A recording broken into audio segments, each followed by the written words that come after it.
Hey, what's up, guys? It's Andrew Santowski. I'm giving you my early prediction for Alexander Volkanovski against Korean Zombie. And this is the main event title fight that's taking place Saturday, April 9th, 2022, down in Jacksonville. I think the event was possibly originally scheduled for New York, but, possibly with COVID protocols and just, not knowing exactly what's going to going on at that time, the UFC opted for Florida, which is always a safe bet.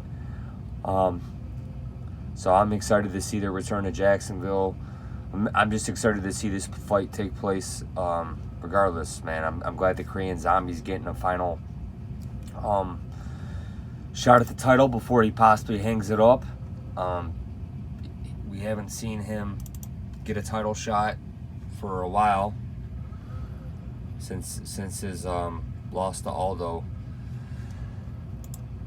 back in 2013. So I'm glad, but let's get into it, man. Let's get into it here. Alexander Volkanovski, the great, man. I've made money on him. I've lost money on him against him. So his last fight beat Brian Ortega. Had that third round scare where Ortega just had that tight guillotine where most guys would have tapped. Volkanovski was just flailing his legs, trying to get out of there. He did. I had a bet on Ortega. We lost that.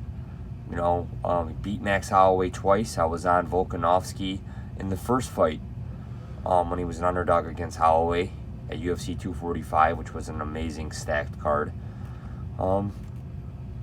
He beat Aldo Mendez. I mean, if you look at this guy's record, he's got a great lineage to the title. He's beat Holloway twice, beat Aldo, two of the featherweight goats. Beat Mendez, who was a long time considered one of the best at 145. Mendez fought Aldo twice. And I think there's some trepidation possibly on Max Holloway's end to face Volkanovski again. Losing 3 times to the guy would be horrible, but Max Holloway's a great fighter regardless, and I honestly hope he stays at featherweight despite whatever outcome if he loses. Volkanovski, man, he's just very well-rounded, great wrestling, great takedowns, great striking, high volume. He's 33. He's 5'6", 71.5. He's got a long reach, not that tall. But, man, he's a strong guy, former rugby player. And we're going up against the Korean Zombie, who's only on a 1-fight winning streak here. Beat Dan Ige in a main event that he was considered an underdog in, which was amazing in itself, man. We've seen Ige time and time again fail against the top guys, especially in main events. So, the Korean Zombie went over Ige. There was all that tension in that Ortega fight. I made money on Ortega against the Zombie. Ortega just looked phenomenal in that fight. Beat Edgar before that in South Korea. That was right before the pandemic hit.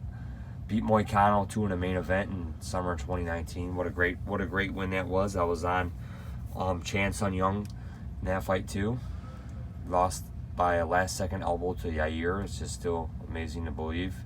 Beat Dennis Bermudez in a main event in 2017. So there was just a huge gap, man. He did military service. Like I said, he hadn't fought in 3.5 years from the time he lost to Aldo to the time he fought Bermudez. And that was because he had shoulder surgery, mandatory military service, I think. But, man, this guy's been around forever, man. And if we look at the current odds, guys. He is a heavy underdog. There's only one way to bet this fight if you want to, and that's taking the Korean Zombie. If you believe the Korean Zombie has a shot, he's a plus 310 underdog on 5 times. They'll come back on Volkanovski minus 400. So Volkanovski a 4-1 favorite. We haven't seen Volkanovski this highly priced in a title fight yet. And the Korean Zombie is just a lot lower volume, but do I think he has a puncher's chance? For sure, man. The Korean Zombie is a well-rounded fighter himself. I just don't know how he's going to handle the volume that Ortega's going to throw at him. And the reach, he's going to have a slight reach advantage, and he's an inch taller. So, and then if he trains that fight ready, that's going to be great too. But like I said, if you think the Korean Zombie has a chance, the odds are great for that. I'm going to side with Volkanovski here by decision, but the value is all on the Korean Zombie if you believe he can win. But my pick will be Volkanovski. I think volume will be too much. And I just see him picking up a decision win over the Korean Zombie here.